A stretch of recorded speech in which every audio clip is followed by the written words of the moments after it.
BJP के लोग हम सबको शूद्र मानते हैं। उनको ये तकलीफ है कि हम उनके धार्मिक स्थान पे क्यों जा रहे हैं, गुरु संत लोगों से आशीर्वाद लेने के लिए। कोई प्रशासन का पुलिस का अधिकारी नहीं था और जितनी पुलिस प्रशासन थी सब रात में हटा दी। याद रखे बीजेपी के लोग, समय बदलता है, समय बदलेगा तो उन्हें भी पता लग जाएगा कि इसी तरह की व्यवस्था उनके लिए होती है कि जिस घर में मैं रहने गया था उसे गंगा जल से धोया था।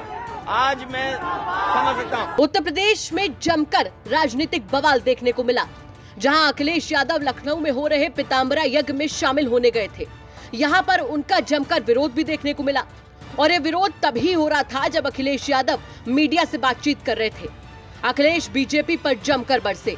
उन्होंने बीजेपी पर आरोप लगाते हुए कहा कि बीजेपी के लोग हमें शूद्र मानते हैं।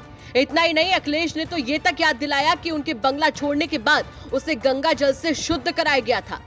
अखिलेश यादव का कहना था कि जिन लोगों ने मुझे बुलाया है उनको बीजेपी और आरएसएस की तरफ से धमकियां मिल रही हैं। अखिलेश का ये कहना कि बीजेपी के लोग उन्हें शूद्र मानते हैं वाकई राजनीतिक गलियारे में एक नई चर्चा को जन्म दे गया। कुंडी का यज्ञ हो रहा था, इसमें शामिल होने और संत गुरु और जो आयोजक हैं उनसे मिलने में आया था। मैं परिक्रमा किया हूं और उनसे आशीर्वाद लेकर के आया हूं, लेकिन बीजेपी के लोगों को पेट में दर्द हो रहा है। भारतीय जनता पार्टी और मैंने आरएसएस के खिलाफ जो कुछ कहा होगा आरएसएस नहीं कहा होगा कभी, क्योंकि बीजेपी के बिना आरएसएस नहीं और आरएसएस के बिना बीजेपी नहीं।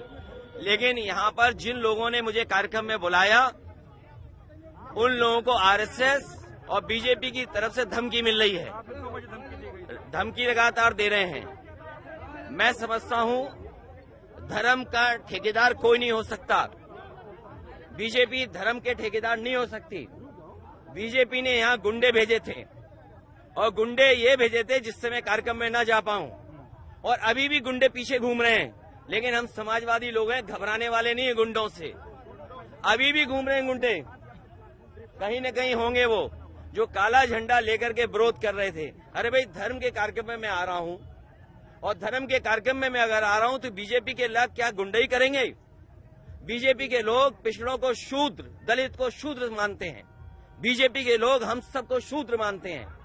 उनको ये तकलीफ है कि हम उनके धार्मिक स्थान पे क्यों जा रहे हैं, गुरु संत लोगों से आशीर्वाद लेने के लिए। भाजपा आई, इन्होंने भेजा और कोई प्रशासन का पुलिस का अधिकारी नहीं था और जितनी पुलिस प्रशासन थी सब रात में हटा दी। याद रखे बीजेपी के लोग, समय बदलता है, समय बदलेगा तो उन्हें भी पता लग जाएगा कि इसी तरह की व्यवस्था उनके लिए होती है। वहीं स्वयं प्रसाद मौर्य पर भी अखिलेश यादव बोले, सुनिए क्या कुछ कह रहे हैं अखिलेश। देखिए, स्वामी प्रसाद मौर्य जी को मैंने कहा है कि जाति जनगणना के आंदोलन में आगे बढ़ें। सर, ये कैसी सरकार है जो पूर्व मंत्री के साथ ऐसा व्यवहार हो रहा है? देखिए, ये व्यवहार किसी के साथ कुछ भी कर सकते हैं। अभी आप खड़े हो, कुछ भी हो सकता है व्यवहार, किसी के साथ भी कोई व्यवहार हो सकता है। याद रखिए, ये बीजेपी के लोग हैं, क्योंकि देखिए बीजेपी बेरोजगारी, महंगाई का मुकाबला नहीं कर पा रही है, इसलिए इस तरह के काम कर रही है। वहीं अखिलेश ने अपनी सिक्योरिटी को लेकर तक बीजेपी की सरकार पर सवाल खड़े कर दिए।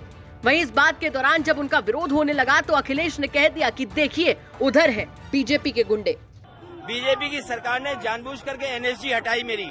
मैं आज समझ सकता हूँ कि एनएसजी क्यों हटाई, सिक्योरिटी क्यों कम की, घर क्यों छीना।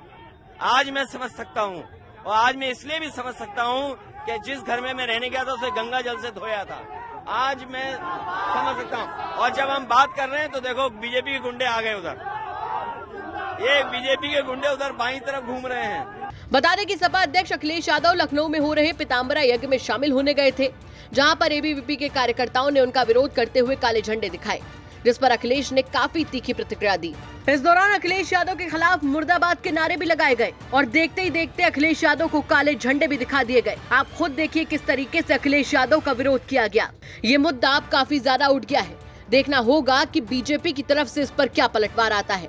लखनऊ से संतोष शर्मा के साथ ब्यूरो रिपोर्ट, यूपी तक।